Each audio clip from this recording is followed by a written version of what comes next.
Hello everyone, আশা করি সবাই খুব ভালো আছেন। আমিও খুব ভালো আছি। তো আজ সোমবার, সপ্তাহের প্রথম দিন। আর সকালবেলা জলখাবারে আমি কুমড়ো আলুর তরকারি করেছিলাম। মুড়ি দিয়ে খেয়ে কর্তা ডিউটি বেরিয়ে গেছে। আর তারপরে আমারও স্নান টান হয়ে গেছে, পুজো টুজো করে আমার জলখাবার খাওয়া কমপ্লিট হয়ে গেছে। এবার হচ্ছে দুপুরের লাঞ্চের প্রিপারেশন করার পালা। এখন মোটামুটি 10টা মতন বাজে আর আমি যাব রান্নাঘরে। আর যেহেতু পাশে কাজ হচ্ছে তার জন্য অনেক শব্দ আসছে, যার জন্য একটু ডিস্টার্ব হচ্ছে। তো গতকাল ছিল রবিবার, আর রবিবার দিনকে চিকেন যেহেতু হয়, সোমবার দিনকে অতটা আমরা চিকেন, মাছ, মাংস, ডিমটা খাই না। গতকাল বাজার যাওয়া হয়েছিল, সেখান থেকে টাটকা শাকসবজি নিয়ে এসেছিলাম। আজকে একটু শাক করব, আর তার সাথে আর কি রান্না করি সেটাই দেখার। চলুন দেখি।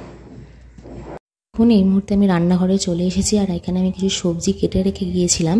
সবার আগে এখানে দেখুন কাঁচকলাটাকে আমি সিদ্ধ করে জল ঝরিয়ে রেখেছি। আজকে কাঁচকলার কোপ্তা করব। প্রত্যেক দিনের মতন চালটাকেও ভিজিয়ে রেখেছি, পালং শাকটাকে কেটে জলের মধ্যে ভিজিয়ে রেখে দিয়েছি। আর এদিকে ডাল করব, ডালটাও ভিজিয়ে রেখেছি, আর কুমড়ো আলুটা কেটে রেখেছি। আর এদিকে চলে এসছে দেখুন ভাগ্নি, ওর এখন পরীক্ষা শেষ, স্কুল ছুটি, সেই জন্য মাঝে মধ্যেই চলে আসে আমার কাছে। আর এদিকে ডালটা সিদ্ধ বসিয়ে জলখাবারের কিছু বাসন ছিল সেগুলোকে মেজে নিলাম। আর ডালটা সিদ্ধ হয়ে যাওয়ার পর পেঁয়াজ রসুন দিয়ে ডালটাকে করে নেব।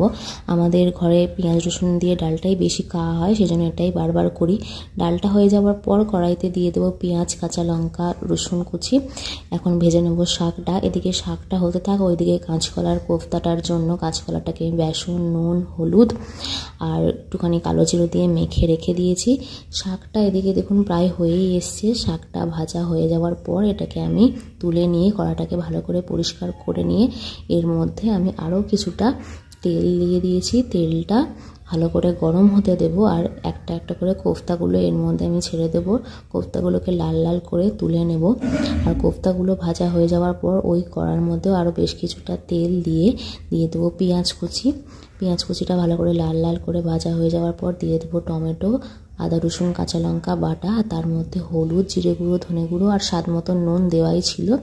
ভালো করে মশলাটা কষিয়ে নেওয়ার পর এর মধ্যে দিয়ে দেবো একটুখানি কুচনো ধনে পাতা, দিয়ে আবার ভালো করে কষিয়ে নেব।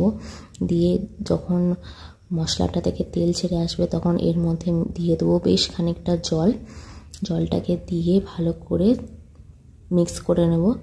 আর জলটা যখন ফুটে আসবে তখন আমি কোফতাগুলোকে একটা একটা করে এর মধ্যে দিয়ে নেড়ে চেড়ে বেশ কিছুক্ষণ ফুটতে দেবো। তখন কোফতাটাও আমার কমপ্লিট হয়ে গেছে, রান্না প্রায় শেষের দিকে, ভাতটাকে চাপিয়ে দিয়েছি।